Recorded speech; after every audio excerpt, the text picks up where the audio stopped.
What if everything you're striving so hard to achieve, success, respect, peace, fulfillment, wasn't something you had to chase but something you could attract? What if the answer wasn't out there in the chaos, but already within you, waiting to be unlocked through stillness, strategy, and strength of character? In a world obsessed with hustle and noise, could stillness and self-mastery be your greatest weapons? If you've ever felt exhausted chasing outcomes, pressured by society's endless demands, or uncertain about your true direction, this video is for you. Before we begin, subscribe to the channel if you're committed to growth, clarity, and reclaiming your inner power. We dive deep here, not into trends, but timeless wisdom. Now let's walk the path the Stoics laid for us, not toward success, but toward becoming the kind of person who attracts it without needing to run after it. 1. Stillness isn't weakness, it's mastery in disguise. The modern world celebrates the loudest person in the room, the constant mover, the tireless hustler. But the Stoics knew better. Stillness isn't passivity, it's presence. It's not about doing nothing, it's about not being pushed around by everything. We live in a time when distraction is marketed as productivity, when speed is mistaken for progress. But real mastery doesn't flinch under pressure or scatter under stress. It anchors. Stillness is the mark of someone who isn't owned by their impulses. It's the quiet confidence of a person who knows their direction and doesn't need applause to stay on course. Marcus Aurelius wrote, "Nowhere can man find a quieter or more untroubled retreat than in his own soul." That's not poetry, it's strategy. Because in the silence, clarity speaks. We aren't taught how to sit with our thoughts. We're trained to numb them, through noise, through scrolling, through endless busyness. But the Stoics remind us, when you still the surface of the water, only then do you see what lies beneath. Silence isn't empty, it's full of answers. And when you begin to retreat inward, not to escape the world, but to realign with yourself, you become unshakable. Stillness gives you space to observe, to align, and to discern. It's how you stop reacting and start choosing. Every moment that you pause before speaking, every breath you take before deciding, is a sign of strength, not hesitation. In a reactive world, reflection becomes your edge. The person who rushes into everything burns out. But the one who waits, who watches, who chooses when and how to act, that person becomes formidable. You don't have to chase every opportunity. Stillness teaches you that the right things will come to those who are prepared to receive them. If your mind is scattered, your path will be too. But a calm mind becomes a magnet for vision, for peace, for power. People are drawn to someone who radiates calm, not the artificial calm of avoidance, but the grounded calm of someone who has wrestled with chaos and come out clear. Stillness doesn't mean you don't feel pressure. It means you don't panic. It means you operate from principle, not from mood. In that stillness, you make your best decisions. You see the bigger picture, and you realize that stillness isn't something you wait for, it's something you practice, and it's how you win. 2. Act like a tiger, strategic, not scattered. A tiger doesn't waste energy chasing every rustle in the grass. It waits, it watches, and when it moves, it strikes with precision. That's not laziness. That's power under control. And that's the model for how we should act in our own lives. Most people live scattered, pulled in a dozen directions by obligation, pressure, and fear. But when you understand your purpose, you begin to conserve energy for what matters. You stop chasing every opportunity and start creating the right ones. Success isn't about doing more. It's about doing the right thing at the right time for the right reason. It's not about busyness. It's about effectiveness. The tiger doesn't attack out of panic. It acts because it sees the moment is ripe. How often do we waste effort on things that don't align with our goals just because we feel the pressure to act? The Stoics remind us, don't just do something. Stand there. Let your actions arise from clarity, not compulsion. When you understand this, you stop trying to prove yourself and start positioning yourself. The Stoics weren't about urgency. They were about readiness. Strategic action comes from preparation, not panic. And when you act from a place of strength and clarity, your results echo louder than 1,000 rushed efforts.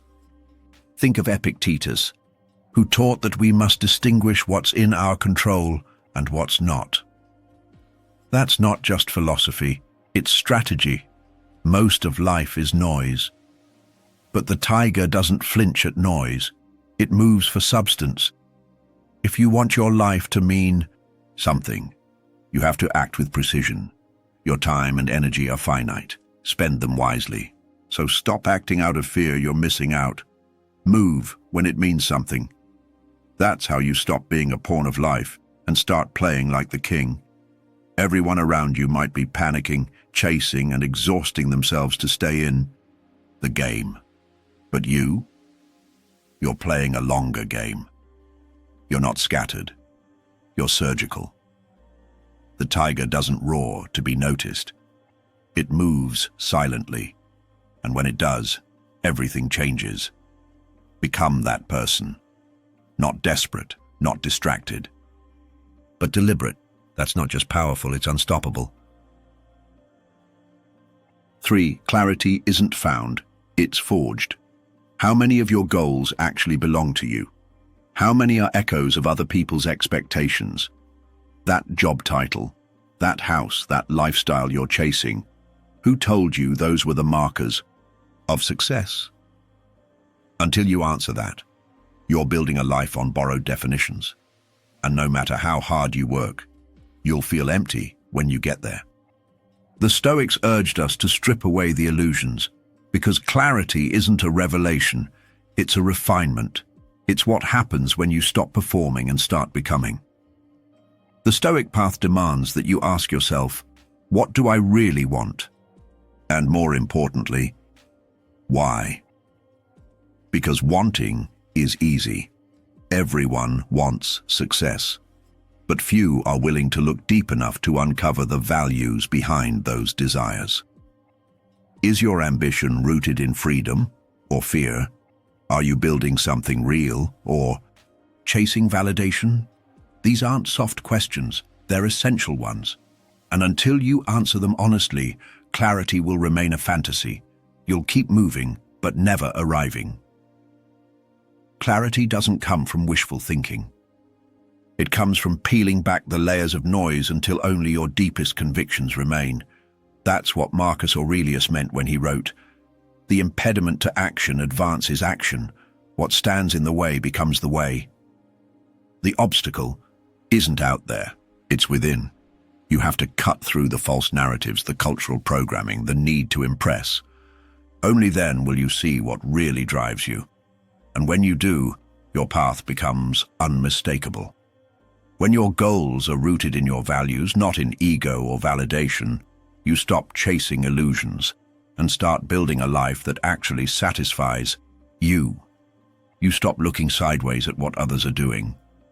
You stop comparing and competing because you finally understand your own race. Clarity brings direction. Direction brings peace. And peace brings power. That's why it's worth the inner work. You don't attract success by becoming louder. You attract it by becoming true. True to yourself. True to your principles. True to your purpose. The world might not reward authenticity immediately, but in the long game, it's the only thing that endures. Clarity is hard-earned. It requires solitude, discipline, and radical honesty. But once you have it, you become unshakable. You stop asking for permission, you stop living on default, and you start leading yourself first. Then, others. That's how clarity transforms from a vague idea into a daily weapon. 4. Detach to rise, let go of the outcome. We're taught to hold tight to our ambitions, to measure ourselves by what we achieve. But the Stoics remind us that's a trap. From a young age, we are conditioned to equate success with external accomplishments, titles, trophies, salaries, applause. Society rewards outcomes, not processes. We celebrate the bestseller, not the writer staying up until 3 a.m. with bloodshot eyes and doubts. But Stoicism offers a radical reversal. Let go of the outcome. Focus only on what is in your control. And what's in your control? Your thoughts, your actions, your efforts, nothing more. This idea can feel counterintuitive in a world obsessed with metrics, but it is the key to emotional liberation. You free yourself not by doing less, but by expecting less from what you cannot control. You are not your results. You are your effort, your integrity, your focus. Consider that deeply. If your identity is built on outcomes, then it will rise and fall with things outside of your power. But if it's built on how you show up, how you stay true to your principles and how hard you try, then nothing can shake it.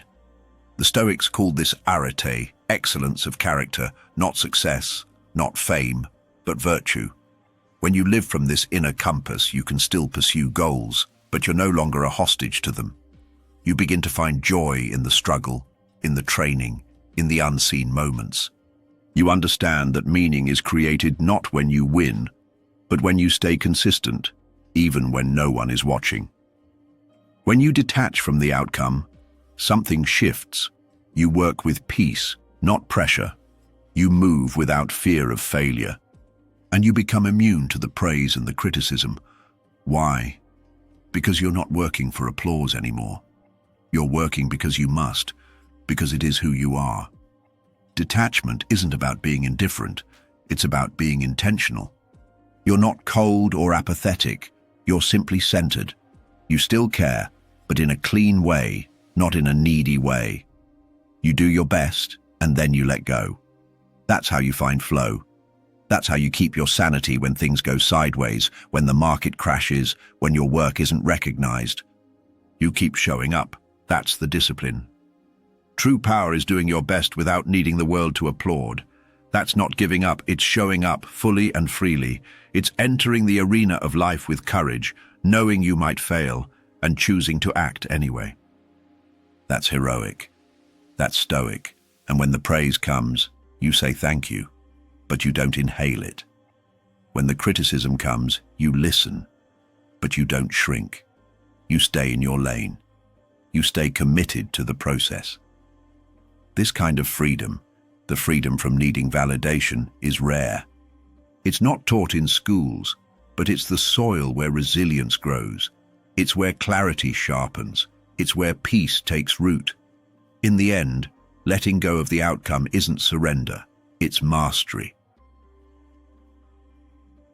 5. The inner citadel, your unshakable foundation. The Stoics spoke often of building the inner citadel, a place inside you that cannot be touched by external forces. It's not fantasy, it's not wishful thinking. It is the disciplined cultivation of character, self-awareness, and emotional sovereignty. The citadel is the fortified core of your being, the moral architecture that holds you up when the world tries to pull you down. It is built slowly, with intention. Every moment you resist anger, every time you act with courage instead of cowardice, every time you choose discipline over comfort, you lay another brick in that fortress. And eventually it becomes real, not visible to others, but deeply felt by you. You become a person with a center, someone who does not collapse in the storm. That's not a metaphor, it's a command. To fortify your values, to train your mind, to become someone who cannot be swayed by pressure or praise. Marcus Aurelius ruled the most powerful empire in the world, yet he reminded himself daily, none of this is truly mine. People will flatter, people will condemn, and both will disappear. So what remains? What you stand for. The Stoic task is to separate what is up to us from what is not, and to pour all our energy into the former. The mind must be trained, just like the body, and the values must be lived, not preached. Integrity is tested most not in calm waters, but when the winds rise. If you have not built your citadel before the storm, you will scramble to find one, and find it's too late. The spotlight is loud but temporary. The lighthouse? It stands still and guides others by simply being what it is. That's the difference between chasing image and embodying truth. A lighthouse doesn't scream for attention. It doesn't follow ships. It simply radiates, anchored to the rock. That's what we're called to become. Steady, reliable, principled. In a world driven by performance and optics, becoming the lighthouse, unshaken and unwavering, is an act of quiet rebellion. It's not glamorous, but it's magnetic. People are drawn to those who don't flinch, who don't fake, who know who they are. Not because they shouted it, but because they lived it. When you live from this kind of grounded strength, people feel it. Opportunities find you. Respect follows, not because you demanded it, but because you embodied it. In silence, in difficulty, in uncertainty, you carried yourself with dignity. That is the essence of the inner citadel. It is invisible, yet undeniable. It speaks without words. The man or woman who has built it can walk through loss, betrayal, failure, and still not break. That's not because they're superhuman. It's because they practiced over and over. They built the muscle of stability brick by brick. And now the storms come, but they do not destroy. You don't chase success. You become someone who attracts it by who you are, not what you say. The irony is this: when you stop trying to impress, you often impress the most. When you stop chasing status, you often rise. Why? Because people sense alignment. They sense substance. In a world full of noise, the grounded are unmistakable. So let others race, let others boast. Your task is simpler, harder, deeper. Build the citadel, live from it. And when the world gets loud, retreat into that silent strength. That is the Stoic way. That is the unshakable life. You don't need more followers, more noise, more approval. You need more stillness, more strategy, more soul. The Stoics didn't promise ease, but they showed us the way to freedom, not by sprinting toward the world's definition of success, but by standing firm in our own. So today, choose to walk, not run, to listen, not shout, to become, not beg. If this message spoke to you, subscribe, share it, and carry this with you. Remember, you don't attract what you want, you attract what you are.